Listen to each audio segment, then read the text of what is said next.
Hey guys, Yuliya here. So in today's video, I'm going to show you all of the dahlias that I have blooming in the garden right now.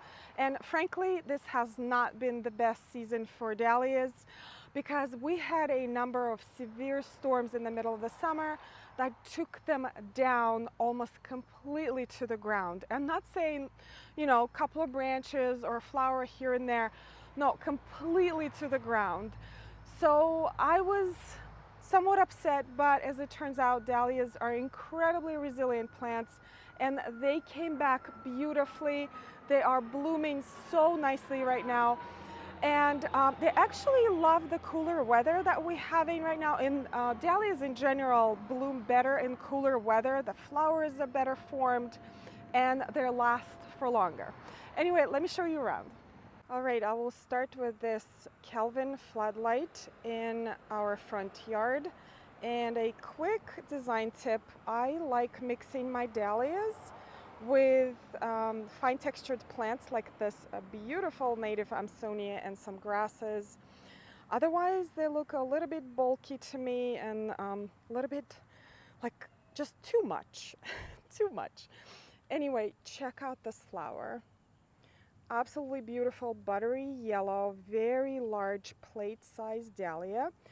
And let me just show you, it broke all the way down here. So I had like 2 feet remaining and it was about a 5-foot plant earlier in the summer and it broke right here. So all of this grew from end of July. So you can see how resilient these plants are. These little dahlias I do not know the names of. I just bought them in flats in a local garden center. But these are very short and they suffered very minimal damage from the storms. These are also called bedding dahlias. They could be used almost like annuals. They rarely form tubers and you can grow these from seeds sometimes. But there is one dahlia that is starting to bloom again, that is HS Date, and is a single file dahlia that is just so adorable. Love that little thing. This one is one of the oldest dahlias that I've grown in my garden. This is Emory Paul. I think I bought the tuber about 8 years ago and I've been dividing the tubers and replanting them ever since. Beautiful plate-sized dahlia with very bright pink flowers and white fringe. The one thing that they do have a short stalk, and I kind of understand why, because the flowers are so large. I think if the stalks were any longer, they'd just keep snapping. Here are a few more flowers that I wanted to show you on Emory Paul. You see that green middle? This is usually a sign of stress in dahlias, either not enough water or some nutrient. And this spot right here in Devil's Strip actually is not getting enough water. So we'll have to fix that next year. I'm sure those of you who grow dahlias know exactly what this one is. This is the coveted Café. True to its color, because there's a lot of color variation that can depend on the quality of your soil, the time of the year, but this is what a true Café au lait looks like in my mind. Absolutely beautiful. This one I almost lost during the storm, but as you can see, it's blooming right now and there's tons of buds. This is Tsuki, Yori, or Shisha, and it started blooming back in June. It did suffer a little bit from the storms, but it has so many flowers, it's so prolific. As you can see, tons of buds, and I have to deadhead it almost every other day, as you can see by the ground. These flowers are so beautiful. The type of flower is what's called laciniated, I believe, or basically fancy word for fringed. And it's just gorgeous. Now, here's one thing that is kind of interesting about some dahlias. This is called what's I think professionals call it blown out middle. So when it gets really hot or the dahlias ages, they have the middle with the pollen here, right? Like this one is just opened, you can't see anything. So I kind of like it because bees adore these flowers in this stage. By the way, there's a little bug right there, I don't know what that is. But I don't mind the blown out middle, but some of the professionals, if you grow dahlias for show, that is not a good thing to have. But check out these flowers. So Tsuki, Yori no Shisha, I believe means messenger from the moon in Japanese. How cool is that? These little guys right here are Rocco dahlias, and these are the pon-pon variety. As you can see, they're little ball-shaped like flowers, very prolific. You can see there's a lot of buds. So I'm hoping to get maybe another couple of weeks out of this one. I loved planting it together with the Euphorbia Diamond Frost. They're kind of like floating in it. It is the cutest thing. Here's one of my favorite dahlias in the garden. This is Lavender Perfection, and it is one of the tallest dahlias that I have in the garden. This can get up to 6 feet tall. Really large plate size flowers, great shape. They also have long stalks, so they make an excellent cut flower. But because they're so tall, I use, as you can see, like these Super Duty stakes for them. But I absolutely love this plant. I love interplanting it with grasses and other wispy looking like plants. Just beautiful. This is another favorite of mine, Vancouver. It kind of looks like Emory Paul, but it has a finer petals. And it does look like a chrysanthemum to me when it's just starting to open. It has a lot of blown out middle, as you can see, but bees adore these flowers right here. And I actually think that they look kind of interesting like that. Very sturdy plant, just beautiful, prolific, blooms all summer long. And this is just like on the other dahlias that I showed you. This is the second flush from the storms. Check out this dahlia here. So this one was sold under the name of Star Elite, and it does not look anything like the label said. This one has a completely blown out middle, but the bees love these flowers. I would have up to 4 bees on a single flower at a time.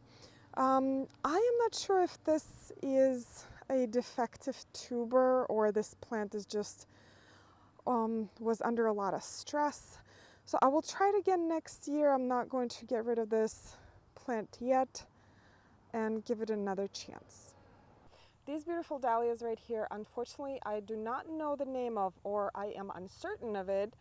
They were sold under the name of Pretty Lucie, and that's what the label says. And then I googled Pretty Lucie. It looked totally different. Nonetheless, I think it is so pretty. It has that sunsetty color to it, kind of goes really well with the Breakout that I have here. This is a Breakout dahlia, and I was introduced to it by Erin with Impatient Gardener, and thank you so much, Erin, for showing me this absolute perfection of dahlia world. It is stunning. The sunset-like flowers are beautiful. It is a very sturdy, strong plant, really nice stems for a cutting flower. And all dahlias are not created equal. Some are weaker stemmed and break in the garden. Some get blown out middles, and the flowers are not as large as promised to be. This is everything that I expected it to be. Very prolific, large plate-sized dahlias, and I think the breeders have done an amazing job with this dahlia right here. It's an absolute perfection. All right, so these are all the dahlias that I have blooming in the garden right now. And actually at the end of this video, I will include some photos and videos of dahlias that were blooming earlier in the summer before the storms, so you can get to see those as well.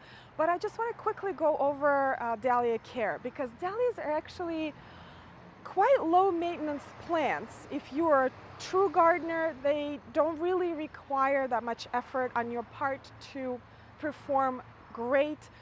I start my dahlias indoors in March time in pots, and then I pinch them when they're about 6 to 8 inches tall.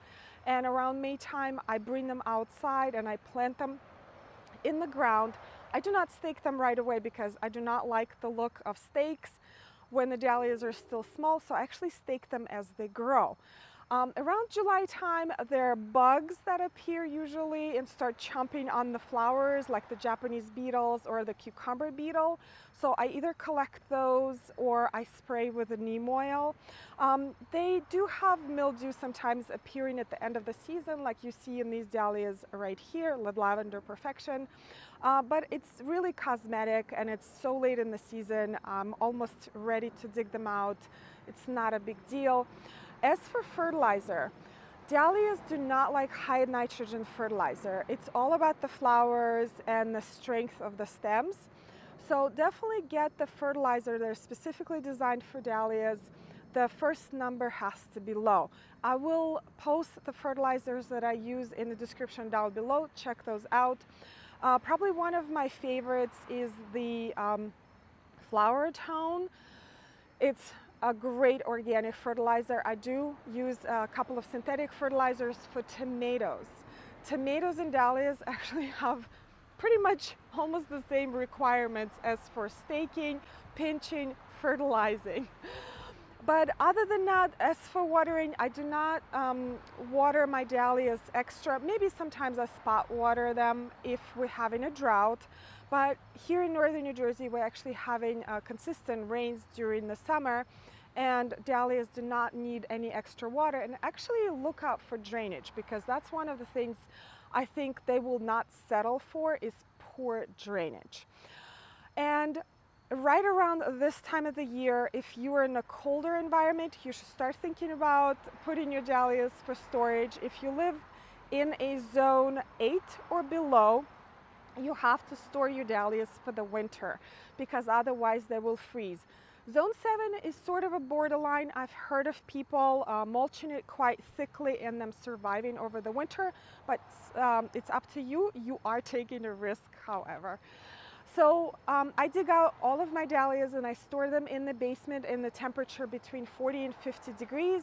You have to find a very dry spot for it, and I store them either in sand or vermiculite or shredded paper. I've tried all three throughout the years.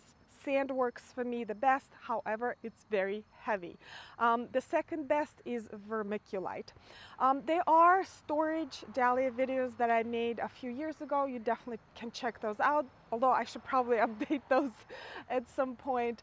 But all you do is you wait for your first hard frost and for your plant to turn black and die, and you wait for another 2 weeks from that point so the tuber cures.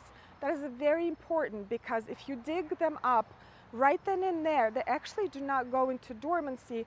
So when you bring them indoors, they will keep growing. They will produce little sprouts, and they may just get damaged over the storage. And then after those 2 weeks, you dig those tubers out and you put them in the cardboard boxes, and that's pretty much it. I do check on my dahlias mid-winter, around January time. I spray them with water if they are too dry, and that's pretty much it. And then in March, the process begins again. They are so worth it, you guys. Do not be intimidated. They are not hard to grow. Out of all of the garden plants that I've ever grown, dahlias do require a little bit love and care, but that's gardening. That's why we do it. I love staking them. I love pinching them. I love caring after them, because that is the definition of gardening.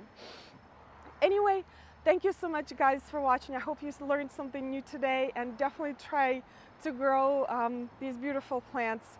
You will be blown away. Thank you so much. I'll see you in the next video. Bye. I'm just gonna wing it. Enjoy it while you can. We had many. It was going so well. All right, now I got my groove. All right, let me just make sure this actually recorded. So sweet.